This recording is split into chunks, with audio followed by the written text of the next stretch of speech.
Hola chicos, espero que se encuentren bastante bien. Hoy iniciamos la cuarta semana de clases. Vamos a hablar del sistema tegumentario, que en general es el estudio de la cubierta corporal, que es la piel. Tegumentario viene de tegumento y tegumento viene de latín, que significa cobertura, al igual que piel. Piel viene de un latín que es pelis y que también significa cobertura. Bueno, ya ustedes lo saben. Vamos entonces con la competencia número 4, que en nuestro caso es reconocer los diferentes conceptos, permítanme leerles, la estructura y funcionamiento del sistema tegumentario para identificar los aspectos de la salud-enfermedad que requieren de cuidados de enfermería. Entonces, como pueden ver, pueden repasar más adelante pues lo que realmente esperamos que ustedes logren al finalizar esta clase de esta semana. Entonces, hablando del mayor órgano del cuerpo, cuando se les pregunta cuál es el órgano más grande del cuerpo, es la piel, que esencialmente, como les dije, es una cubierta de nuestro organismo, que funciona de manera permanente y que cumple dos importantes misiones. La primera, relacionarnos con el mundo exterior, y la segunda, protegernos de cualquier tipo de agresión de este ambiente. Entonces nos envuelve y nos protege, así como nos separa, pero al mismo tiempo nos pone en contacto con nuestro entorno. ¿Y cómo nos pone en contacto con nuestro entorno? A través de uno de los órganos más importantes que tenemos desarrollados, ¿verdad? Uno de los sentidos que tenemos más desarrollados, que es el tacto. La piel entonces se encarga de recibir estímulos que vienen de afuera a través de las terminaciones nerviosas. Se dice inclusive que por cada centímetro cuadrado de piel se contienen aproximadamente 5.000 receptores sensitivos. Entonces la piel transfiere todas estas sensaciones a través del sistema nervioso que llegan al cerebelo o al cerebro y entonces se determina una reacción. Así, entonces es la responsable de que podamos sentir caricias, calor, frío, por ejemplo. Además, tiene una función reguladora del metabolismo, ya que impide obviamente la salida de sustancias, es decir, nos contiene. Estas sustancias que obviamente son imprescindibles. Imagínense que no tuviéramos piel, pues todo se desparrama, ¿verdad? Regula nuestra temperatura corporal, protegiéndonos, muy importante, como les dije, los cambios, la función de protección, protegiéndonos de los cambios de la temperatura, tanto del frío como del calor, y transforma los rayos del sol en vitamina D, que es necesaria para el buen estado, por ejemplo, de nuestros huesos. Esta imagen, como ven, se encuentra en la página 52. Sin embargo, como saben, el libro de anatomía de Netter es un libro de anatomía macroscópica. Entonces, estos cortes son, por ejemplo, aquí pueden ver que es un corte transversal, pero es anatomía prácticamente microscópica. Así que, obviamente no vamos a tener una descripción, así que vamos a proceder a utilizar otras imágenes para poder seguir avanzando en la clase. Pero en general, la estructura de la piel, a decirlo a grandes rasgos, tiene tres bloques que vamos a pasar a mencionar. El primero es la epidermis, que es la parte más superficial, la más delgada y también es en extremo celular. Esto que está aquí es lo que se conoce como la epidermis. Luego sigue la dermis, que es un área mucho más gruesa. Está constituida por tejido conjuntivo y es atravesada por numerosos vasos, como los pueden ver, los vasos sanguíneos, ¿verdad? Arteriolas, venas, ¿verdad? Y nervios. Como pueden ver, vamos a ponerlo en otro color. Puede ser verde, estaba buscando amarillo, pero puede ser verde, que son las raíces nerviosas. y en esta se localizan los anejos cutáneos. Más adelante vamos a ver qué son los anejos cutáneos. Y por último tenemos la hipodermis, que es la capa más profunda, que generalmente se representa así con bolitas amarillas porque es grasa, ¿verdad? También se conoce como el tejido subcutáneo graso. Ahora sí vamos a buscar otro color, ¿verdad? Que es este que está aquí. Entonces, tres capas. Tenemos la epidermis, que es la capa más externa, ¿verdad? La epidermis, la dermis, que va hasta aquí, y la capa más profunda, ¿verdad? Que es la hipodermis. Vamos a hablarles de un tipcito clínico. Muchas veces ustedes más adelante verán que en el estudio de pacientes quemados definirán los médicos en los diagnósticos las quemaduras como de primer grado, segundo grado o tercer grado, ¿verdad? Entonces, las quemaduras de primer grado generalmente, como las solares, que son típicamente las solares, afectan solamente la epidermis. Solamente las de primer grado. Las de segundo grado, como ven, va a ocupar este espacio, que es el espacio de la dermis. Segundo grado. Y esto es importante. Estas lesiones son dolorosas. ¿Y por qué son dolorosas? ¿Por qué son dolorosas? Porque como pueden ver, tienen terminaciones nerviosas. Tienen terminaciones nerviosas. Entonces, por eso duelen. Sin los receptores nerviosos se encuentran en este nivel, principalmente entre la epidermis y la dermis. Por eso es que duelen. Cuando tenemos una quemadura de tercer grado, que obviamente es mucho más peligrosa, muy al contrario, esta quemadura no duele. ¿Por qué? Porque no hay terminaciones nerviosas. Entonces eso es una característica de las de tercer grado. No duelen. Solamente a manera de un tip clínico. La clase de hoy va a ser un poquito más tipo microscópica, bastante en parte. Vamos a hablar un poquito de las características de la epidermis, comenzando obviamente de afuera hacia adentro. Ya vimos en un dibujo donde está, como pueden ver, la capa más externa es la epidermis. Esta es una escala de 100 micrómetros, ¿verdad? Ya ustedes deben saber que un micrómetro es la parte 1000 de un milímetro. Es decir, si ustedes agarran un milímetro y lo dividen en 1000 partes, ustedes pueden tener entonces un micrómetro. Imagínense el tamaño entonces. Como dije entonces, la epidermis es una capa, la más superficial, que tiene una hilera de células formando un epitelio que conocemos como estratificado y se delimita con la dermis mediante una membrana basal a la cual se encuentra firmemente adherida. Entonces, en la epidermis vamos a encontrar 4 bloques celulares.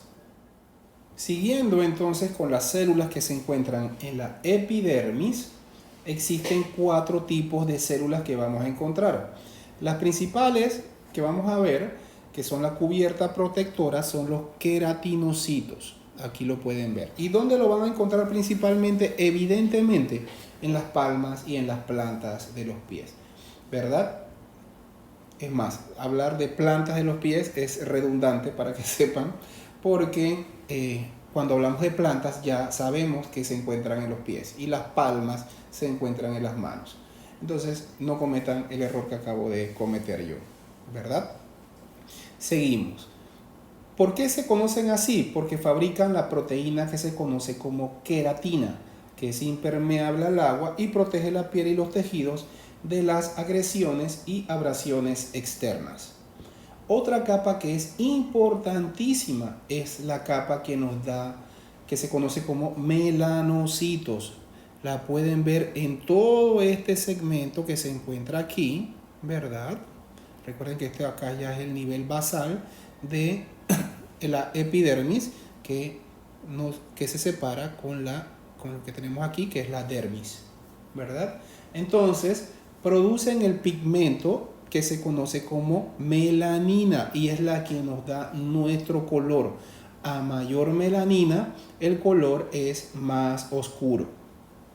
Otro tipo de células que encontramos son las células de Langerhans. Ahí lo pueden ver cómo se escribe, ¿verdad? Que vienen de la médula ósea y migran hasta la epidermis y su función es fagocitaria, ¿verdad? ¿Qué significa fagocitario? Que se come, que se come. Entonces es un sistema de protección. También presentan antígenos a los linfocitos. Se sitúan habitualmente entre las capas espinosa, granulosa y basal de la epidermis. Más adelante vamos entonces a separar toda esta capa en lo que es las 5 capas en las que se divide la epidermis. Entonces, recuerden, su función es fagocitaria, es decir, es un sistema protector. Y por último, a nivel principalmente basal, ¿verdad? Tenemos las células de Merkel, que actúan como receptores del tacto y se sitúan en las capas basales. Como ya les dije, se sitúan en las capas basales acá. Entonces aquí tenemos un ejemplo de una célula de Merkel. En esta imagen vamos a citar las 4, o mejor dicho, 5 capas que conforman lo que es la epidermis. Comenzando de abajo hacia arriba, vamos a tener el estrato basal, ¿verdad? Que está formado por, y aquí vamos a definirlo, aquí está, el estrato basal, que está formado por queratinocitos con capacidad de división, ¿verdad?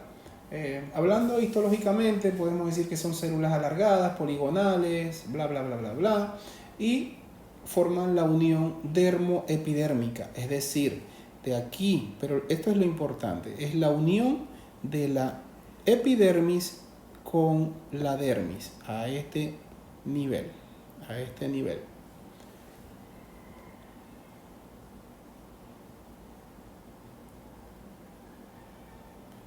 Luego de eso tenemos el estrato espinoso, ¿verdad? Que se constituye por células epiteliales dispuestas en filas de más o menos 10. ¿Ok? También poligonales, superficiales como las células basales y están unidas o interconectadas por puentes de unión llamadas desmosomas. Entonces aquí ustedes pueden observar lo que es la capa espinosa. Vamos a definirla. Como ven, con alta conexión nerviosa. Luego tenemos el estrato granuloso, ¿verdad? Que son células aplanadas que se caracterizan por tener gránulos citoplasmáticos que participan en el proceso de queratinización. Es decir, que ellas tienen las células que producen la queratina. Y muchas veces, según el microscopista, hacemos una subdivisión, por eso es que podemos hablar de 5 capas donde hablamos de un estrato lúcido, ¿verdad? Que se ve en algunas zonas de la piel gruesa, como en las palmas de las manos y las plantas de los pies. Obviamente mencionado, pero ya saben lo que les dije. Entonces, esta subdivisión forma parte de la capa granular y solamente, como les dije, se ve en ciertas áreas determinadas. Su nombre es estrato lúcido. Y el último, que son las células cornificadas, forman el estrato córneo, es el más externo. Son estructuras que no tienen núcleo, con organelos citoplasmáticos que solo poseen en su interior fibras de queratina. y son los elementos de nuestra piel que continuamente se están desprendiendo para que las capas que se van formando a través de la granular con queratina vayan reemplazando las más externas. Entonces, dependiendo de la clasificación, podemos decir que son 4 o 5 capas, ¿verdad? Yo siempre desde la universidad me la aprendí como 5 capas y tenía una mnemotecnia, ¿verdad? Que era Corlugrae-Sva. Corlugrae-Sva. Nunca más se me olvidó y con eso yo me sé las 5 capas, ¿verdad? Córneo, lúcido, granular, espinoso y basal. Corlugrae-Sva. Y ahora pasamos a la dermis, obviamente que es la capa que sigue a la epidermis, que es como una malla realmente esponjosa donde se sitúan numerosas fibras asociadas a la matriz intercelular y con sustancia fundamental, con escasos elementos celulares propios.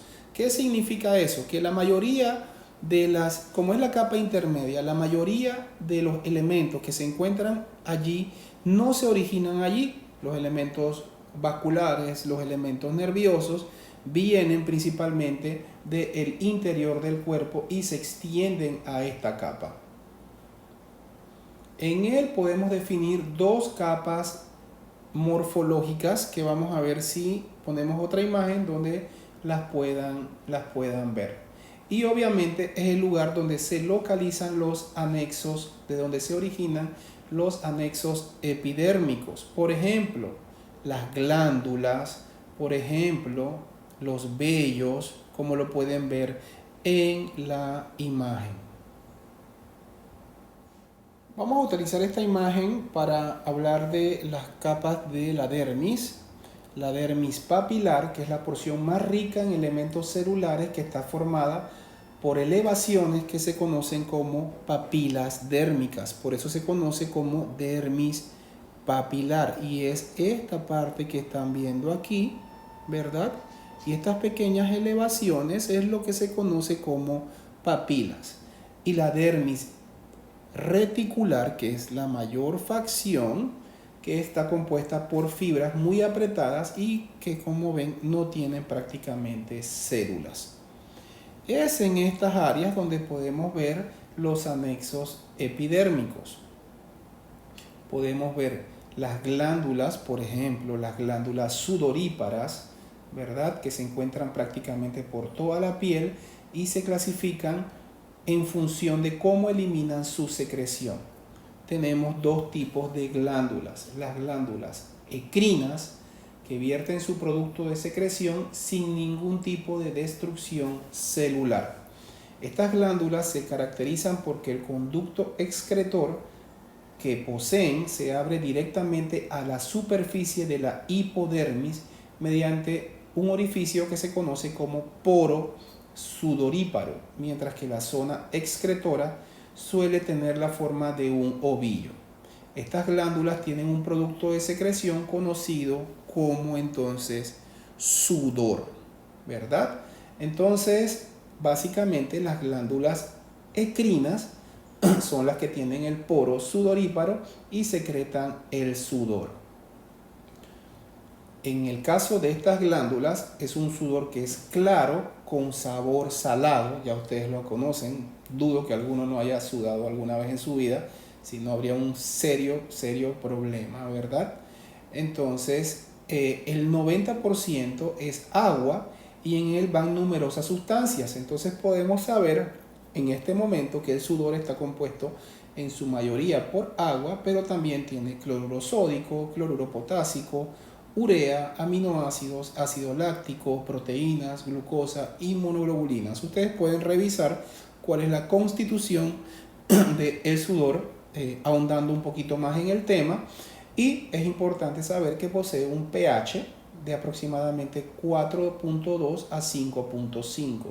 Es decir, es un pH ácido. Por el otro lado tenemos las glándulas apocrinas. Recuerden, teníamos las glándulas ecrinas y las glándulas apocrinas, que eliminan parte de su citoplasma junto con su producto excretor, que parece como pequeñas vacuolas y se caracteriza porque este producto se abre al conducto piloso. Esta secreción se caracteriza por ser más lechosa, viscosa, está formada por agua, pero también destacan otras porque es rica en grasa. También en ella existen azúcares, amoníaco o aminoácidos. En este caso, el sudor tiene un pH que es neutro o ligeramente alcalino y estas glándulas se distribuyen por las axilas, por la areola mamaria y las regiones anogenitales. Entonces, podemos ver los dos tipos de glándulas que secretan sudor con secreciones diferentes. En la misma imagen, en esta imagen quería mencionarles, como ven de un lado, dice un ejemplo de una piel lampiña, que significa que no tiene pelo, ¿verdad? Y la piel con pelo, pueden ver más o menos a nivel medio, otro ejemplo de glándulas que son las glándulas sebáceas, ¿verdad? Las glándulas sebáceas generalmente se asocian siempre a pelos y se caracterizan por presentar una agrupación celular, que aparece como envuelta en una cápsula, como pueden ver en la imagen. Cada pelo lleva asociada entonces entre 1 y 4 glándulas sebáceas y su producto de secreción es el sebo, que es una sustancia de grasa que contribuye a dar sensibilidad y permeabilidad a la piel. Entonces ustedes pueden ver que, vamos a ver aquí así. Los pelos están siempre asociados a 1, 2, 3 o 4 glándulas sebáceas. Es importante determinar que en la dermis se encuentra prácticamente todo lo que constituyen extensiones que vienen del interior del cuerpo, los vasos sanguíneos, por ejemplo esto aquí, vasos, venas, arterias, las terminaciones nerviosas que llegan hacia la epidermis, ¿verdad? Y las glándulas. Entonces, las glándulas las encontramos a nivel de la dermis. Tenemos las glándulas que son, como ya dijimos, las sudoríparas, que pueden ser ecrinas y apocrinas, como ya los mencionamos, dependiendo de su localización. Las glándulas también que tenemos, que son las glándulas sebáceas, que siempre van acompañadas van acompañando a un vello. En este momento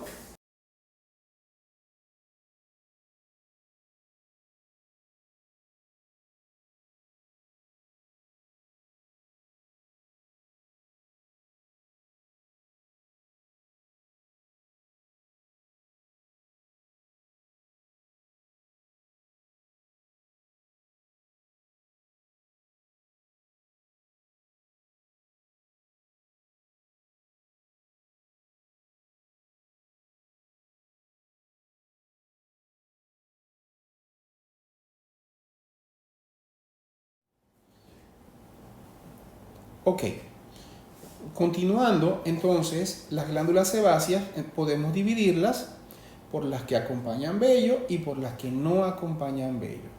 Las que acompañan vello, todas las que tienen vello, obviamente, ¿cierto? Pero las que no acompañan un vello se encuentran en algunas partes de la piel.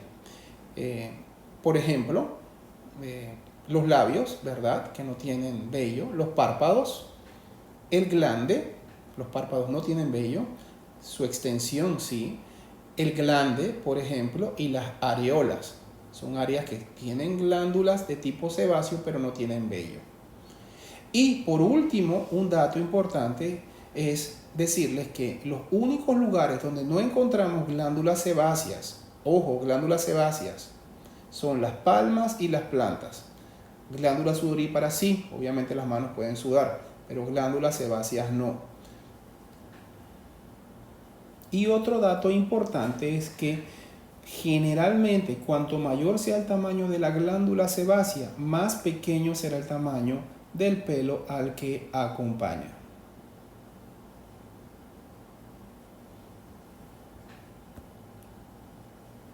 Vamos a pasar a hablar de algunos ejemplos típicos de las obstrucciones de las glándulas sebáceas. A ver, chicos, probablemente han visto este tipo de lesiones. Esta es una lesión ya bastante evidente y de repente algunos de ustedes han sufrido algo de esto, ¿verdad? Esto es lo que se conoce como un chalacio. Si estuviera más localizado, se conocería como un orzuelo. ¿Y qué es esto? No es más que la obstrucción de glándulas sebáceas. Les dejo como tarea el que me averigüen cómo se llaman las glándulas sebáceas que se obstruyen a este nivel en los párpados. Entonces, esos son los términos correctos, ¿verdad? Cuando ocupa todo el párpado, se conoce como chalación. Cuando está bien localizado, como una pequeña bolita, entonces es un orzuelo. Ya estamos casi terminando este tema. La verdad es que es un tema bastante rápido, bastante sencillo, pero bastante importante, ¿verdad? Porque estamos hablando del órgano más grande del cuerpo. Y vamos a pasar a hablar del vello, ¿verdad? El vello que se escribe con V, recuerden. El vello lo constituyen órganos que se asocian a la dermis. Recuerden, eso es muy importante, se los dije, que no es ni en la epidermis ni en la hipodermis, es en la dermis donde nosotros encontramos las glándulas, los vellos. Y el vello tiene dos partes principales, la raíz, ¿verdad?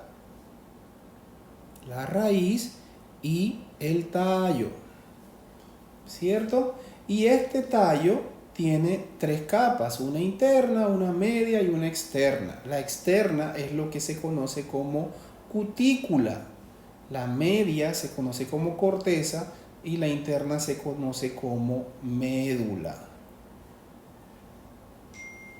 En la base del folículo, porque nosotros en la raíz tenemos una estructura que rodea a la raíz que se conoce como folículo. En la base tenemos el bulbo piloso y ese bulbo está formado, como pueden ver en la imagen, por la papila, que es un pequeño entrante, un espacio donde entran los vasos sanguíneos que soportan el tejido del vello, que es tejido conjuntivo.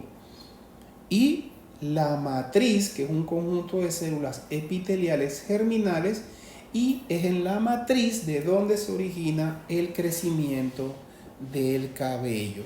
Como pueden ver, siempre las glándulas sebáceas, vamos a poner otro color aquí, acompañando a los vellos, excepto en determinados lugares donde no hay vello, pero sí hay glándulas sebáceas, que ya lo mencionamos anteriormente. Y les dejo esta imagen para terminar con el otro anejo cutáneo o anexo cutáneo, que es las uñas. Las uñas, bueno, que realmente ahora veo que hay muchas formas y es un arte, ¿no? Adornar las uñas es un arte. Son láminas endurecidas, continuamos, formadas por queratina. Las uñas están hechas de queratina y se asocian a la dermis, y en ellas podemos ver el cuerpo de la uña, que posee dos caras, un borde, ¿verdad?, proximal, el borde proximal y el borde distal. Recuerden, proximal es lo más cercano al cuerpo, distal es lo más alejado, ¿cierto? En esas caras se distinguen una cara externa que es convexa, ¿verdad?, con distinta coloración, donde resulta una zona blanquecina en su parte proximal denominada lúnula, y en la cara más profunda, con el aspecto cóncavo que está adherida a la dermis, aparece la parte productora de la uña, que es el espacio unguial, ¿verdad? Por debajo de aquí está el espacio unguial y esta área es de donde se forma la uña. Bueno, nada mejor que lo que es la referencia gráfica, ¿verdad? Porque mucha teoría, bla, bla, bla, bla, bla, bla, otra vez. Es difícil comprender las cosas así. Entonces, vamos a mostrarles ya una vez que vimos cómo ustedes, bueno, ustedes son más expertas, muchas, arreglándose las uñas, pero pueden ver entonces lo que les decía, que el espacio blanco, ¿verdad? Que es la lúnula, ¿verdad? El borde que se encuentra más proximal, que es la cutícula. Esto es lo que se conoce como cutícula, ¿verdad? Y aquí están viendo la lámina de la uña, el surco unguial, y el lecho unguial es todo lo que se encuentra, por debajo de la uña, ¿verdad? Esta área de la piel que se encuentra entre la uña y el espacio distal, junto a la piel, se conoce como eponiquio, y a este lado, los laterales, se conoce como paroniquio. De ahí se derivan algunos conceptos propios de algunas morbilidades. Bien, creo que con esto nosotros hemos terminado la parte de la piel. Las uñas definitivamente que son muy importantes porque muchas patologías se encuentran relacionadas y se evidencian. Por ejemplo, manchas en las uñas, la fragilidad de las mismas pueden mostrarnos, o el engrosamiento de las mismas pueden darnos algunos síndromes que más adelante de repente en el transcurso de la semana les iré comentando algunos. Ok. Cosa curiosa, importante. Muchas veces, muchas personas tienen lesiones que hacen o malos crecimientos de las uñas que hacen que las uñas se entierren, ¿verdad? O las famosas uñas encarnadas. ¿Conocen ustedes el término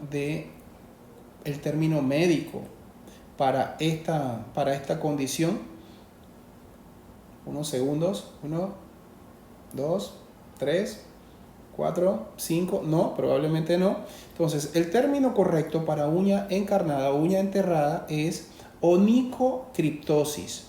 Onico es el término, la derivación que significa uña, y criptosis, enterrar. Entonces es una onicocriptosis. Y el proceso por el cual la sacamos, el procedimiento quirúrgico, se conoce como onisectomía. Onisectomía. Se las muestro en esta diapositiva, ¿verdad? Protección, termorregulación, sensibilidad, depósito, una función de emuntorio, es decir, eliminación de distintas sustancias a través del sudor, para que vayan conociendo otros términos, como les dije, en anatomía y fisiología ustedes van a aprender, me imagino que ya se están dando cuenta que están aprendiendo bastantes términos, ¿verdad? Antimicrobiana y de pigmentación o melanógena, ¿verdad? Recuerden que a nivel de los melanocitos se produce la melanina y nos da nuestro colorcito. Algunos más morenitos, algunos más negritos, algunos más paliduchos, algunos más amarillos, ¿verdad? Entonces, esa es otra de las funciones. Aquí pueden ver otras funciones, como les hablé al inicio, la síntesis de la vitamina D, la acción inmunitaria y el control de las sensaciones. ¿Conocen el término para esa imagen que se encuentra superior?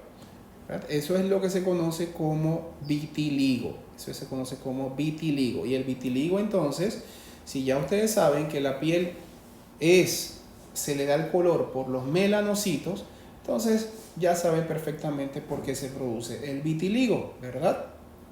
Es decir, que se produce por 1, 2, 3, sí, me imagino que ya todos ustedes lo pensaron, y efectivamente es por la falta de la producción de melanina. Entonces ya ustedes saben el origen del vitiligo. Bueno, chicos, con eso terminamos. Estas funciones pues se las voy a ir agregando también de manera separada para que la tengan ahí y lo tengan como base teórica. Como ven, es una clase que es bastante sencilla, así que bueno, nos vemos en la próxima. Que estén muy bien, chao.